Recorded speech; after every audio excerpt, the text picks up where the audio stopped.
Good morning. This week, American courts continued what can only be called a judicial insurrection against President Trump. The U.S. Court of International Trade tried to kill his tariffs, while globalist mouthpieces celebrated from London, claiming our own judiciary was paralyzing our president.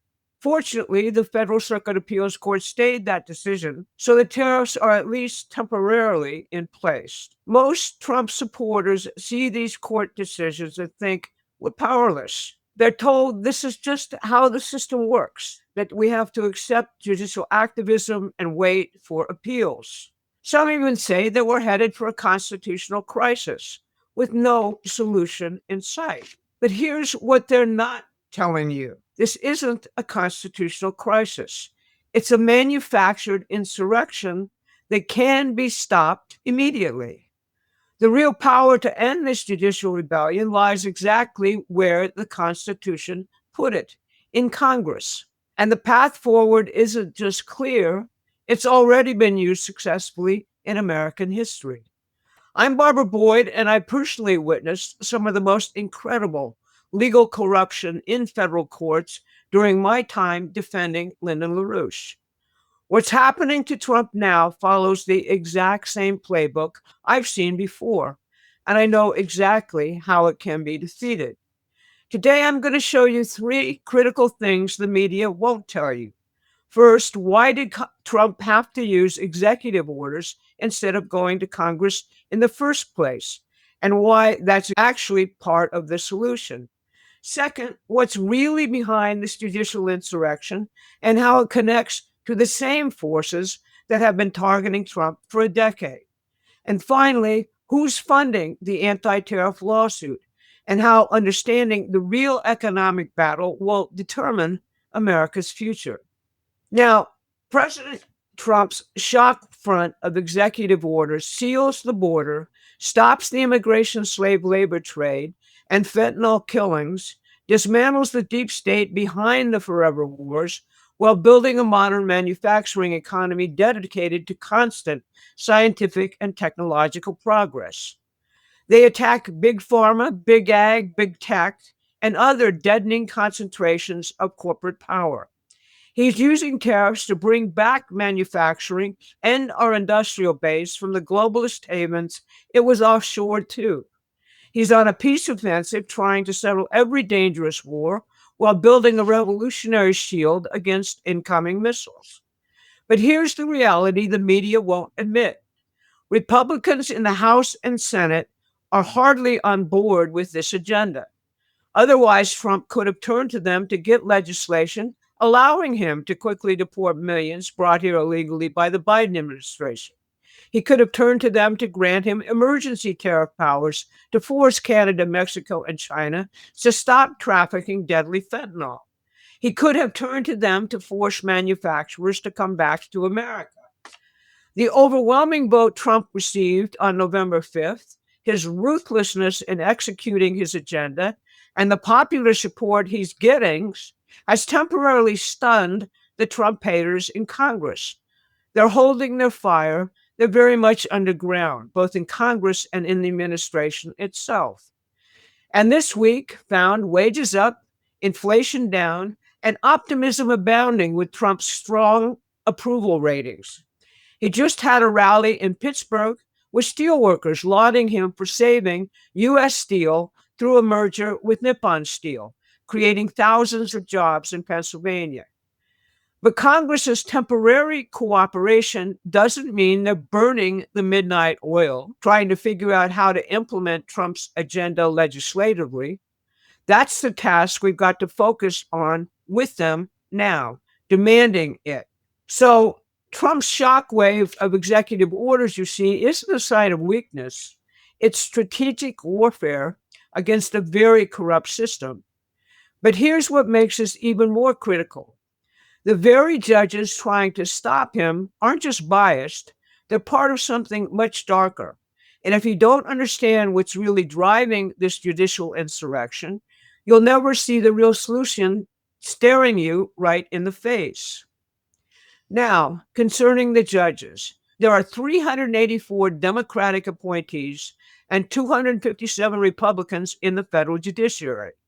Most of the Trump appointees from his first term and a lot of the other Republican appointees were shepherded by Leonard Leo of the Federalist Society. And they're either country club Republicans or libertarians. Even Judge Rife at the trade court, who the media says Trump appointed, is actually a Democrat. During the ongoing coup against Trump, judges who acted independently were subjected to outright terrorism. Lawyers who defended Trump had to resign from their law firms. If you were zealous in that defense, there were bar complaints to lift your law license. Many of these judges left their intellectual integrity and courage back in the Ivy League universities they attended, so they cowered in the Trump-hating climate. Unsurprisingly, Harvard and Yale graduates dominate this pack, including the Supreme Court. But here's what Alexander Hamilton knew that these judges forgot. Courts are supposed to be the weakest branch, holding neither the executive's power of the sword nor Congress's power of the purse. They're constrained by past precedent and laws enacted by Congress and the president. Therefore, Hamilton said, they could be appointed for life because they are the weakest. The solution is right there in the Constitution. If Congress limits their jurisdiction about national injunctions and legislates Trump's executive orders, this entire insurrection dies. Every single recent bad injunction is based on the idea that Congress, not the president, holds ultimate legislative authority. If Congress realizes that authority explicitly, the judges have absolutely no argument. The good news, of course, is that the judicial rebellion dies the moment Congress acts. But here's the part that will shock you.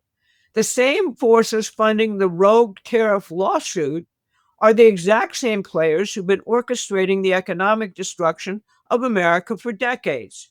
And when you see who's really behind the tariff lawsuit, everything clicks into place. Republican libertarians from the Liberty Justice Center joined with Democratic state attorney generals to try killing Trump's tariffs. The Liberty Justice Center is funded by the Koch and other libertarian donors, along with the Bradley Foundation, a foundation deeply ensconced in the deep state. They advocate the same British free trade policies we fought a revolution against. These very same donors play a significant role in funding Republicans in Congress. Their main argument to the International Court: Trump didn't have emergency authority to use tariffs against Canada, Mexico, and China for their roles in the deadly fentanyl trade. They claimed that massive trade deficits, which quadrupled under Biden, didn't require emergency action. Basically, they argued Trump fabricated the emergency. He should have used mechanisms that take years to implement. He should have stalled his own agenda, according to their logic. Killing 100,000 young people a year through fentanyl just isn't an emergency to them. It's the status quo they're defending. The dangerously collapsed economy Trump inherited isn't an emergency. It's what's been accepted as normal under the free trade regime for the last 50 years. But here's what they don't want you to know. The American system of economics Trump is wielding was invented by Hamilton specifically to destroy British free trade and build and rebuild a bankrupt American economy after the Revolutionary War. It was used by Lincoln, McKinley, and FDR to create the most productive economy in human history. Contrary to the budget hawks in Congress, the American system says you can incur debt to build, so long as your productive building extinguishes that debt.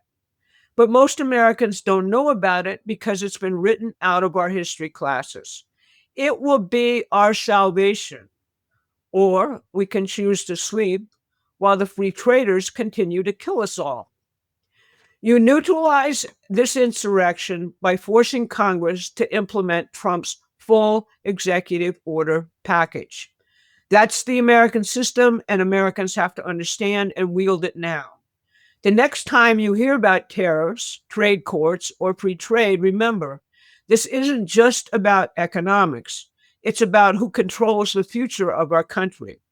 Will we continue to let a broken system hollow us out, or will we fight for a new path, one that puts American workers, families, and communities first?